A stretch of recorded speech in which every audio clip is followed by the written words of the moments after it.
And we are here with my review of Dragon Ball Super Super Hero. Today we are doing something a little different than what we usually do. I usually try to just stick to gaming stuff, but I think this was a little bit of a special occasion. If you're a long-time viewer, you would know I've done one other review. I'm just here to review this since I'm mostly anime, and since I have a pretty big love of Dragon Ball.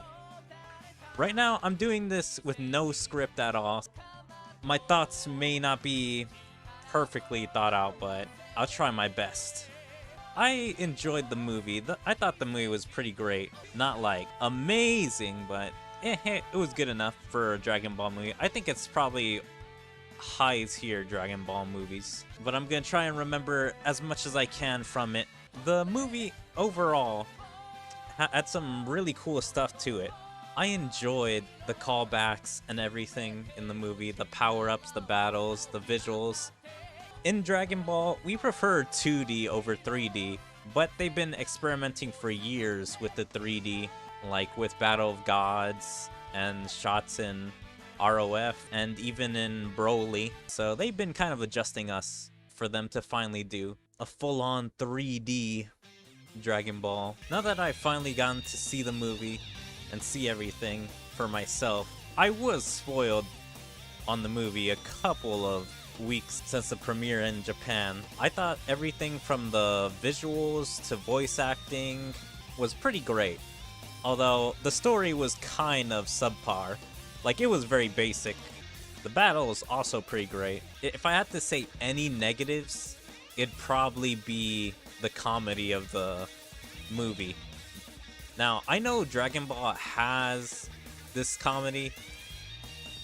It's the, like, reaction faces and other stuff. Like, I did not like the reaction faces. Comedy is, character does something dumb, everyone's like, ugh, makes a face. And honestly, that gets pretty old pretty quick, because I think they've done it, like, once every few episodes in the anime, and like once or twice in all the other movies. But in this one, they had it like 5 or 6 different times, and it was getting annoying that was just a gag they just wanted to keep doing. Yeah, aside from the comedy, I watched this in dub, so I don't know if it's just the dub and how it changes some words and adds some phrases here and there. Overall, I don't think the story was changed that much in the dub, so it was basically whatever the Japanese version was, but I just feel like they added some lines for comedic effect here and there that I just didn't find funny at all, or I guess were supposed to be interesting. Piccolo saying how he doesn't like, this is pretty non-spoiler, but a little thing about him having stuffed animals, Dell thinking he likes stuffed animals, him saying, I don't like that.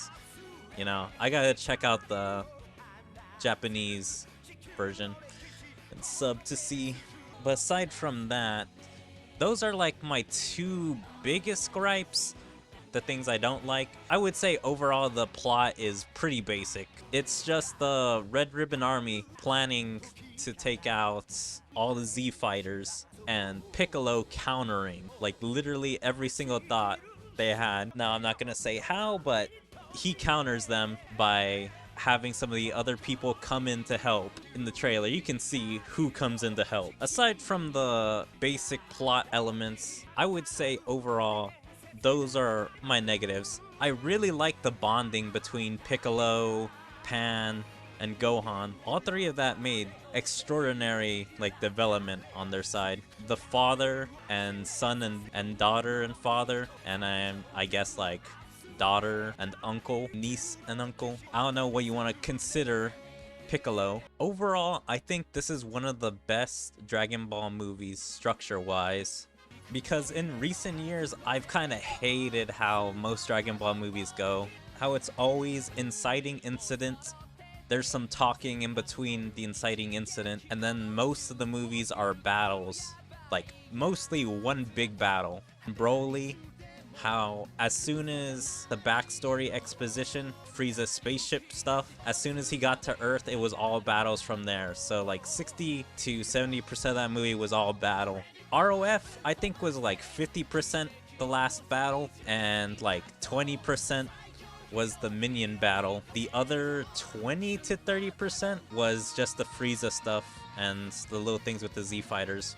In this movie, I would say I liked it better because exposition dump at the beginning, just like Broly, and I'm pretty sure they also had one in ROF for Frieza being defeated and dying. I really liked this exposition dump, and I thought the inciting incident, like we got to see the Red Ribbons planning before they started the attack, although I would say it's unspecified on how long they waited before attacking. And then we have a little downtime with Piccolo and Pan, and then we have the first battle, and then more downtime. And in the downtime, you kind of see a few different things happening. Like you see what's going on with Goku and Vegeta, you see like more Red Ribbon planning, you see what Piccolo is doing, and you kind of see a bit of what Gohan's doing. You see what most of the main players are doing, and then it's the final battle, which I think the final battle only takes the last 1/3 and maybe like only 40% of the movie. It's only 30 to 40% of the runtime, the final battle, which I really appreciate. And what I categorize the final battle is everything as soon as Gohan gets to the Red Ribbon base. But that's basically all I have to say for spoilers here. I'm gonna do a more spoiler review in the next video. But yeah, overall the movie was great. I really loved the visuals of the movie. Like, I really thought these were cool.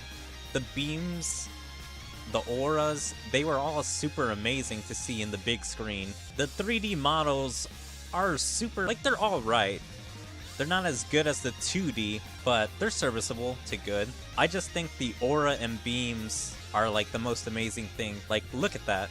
Also, the rain effects for this battle I thought were also pretty good. I would just say that if you're a Dragon Ball fan, you'll like what you find. For probably non-Dragon Ball fans, you know, it's not gonna be their type of movie. I feel like this movie's gonna have an extended cut, because there is a certain Broly scene in all the trailers of him doing an attack, which we don't get to see in the movie. That makes me think they're gonna do what they did with, I think, Battle of Gods, and I think ROF had it too, but I don't think Broly had it, where they had an extended cut, where they're probably gonna add like 10 or 15 minutes of extra scenes of, I think, probably battles. I would say the final power-up is kind of ass-pully, because it just kind of comes out of nowhere. But this movie is a lot of callbacks to classic stuff in Dragon Ball. Like, if you're a longtime fan, you'll know basically everything they're coming from. Like stuff with Namek, certain Cell arc stuff. But yeah, overall a good movie. I'll probably give this a few rewatches to finalize everything I thought about it, but yeah, I think it's one of the best Dragon Ball Z movies.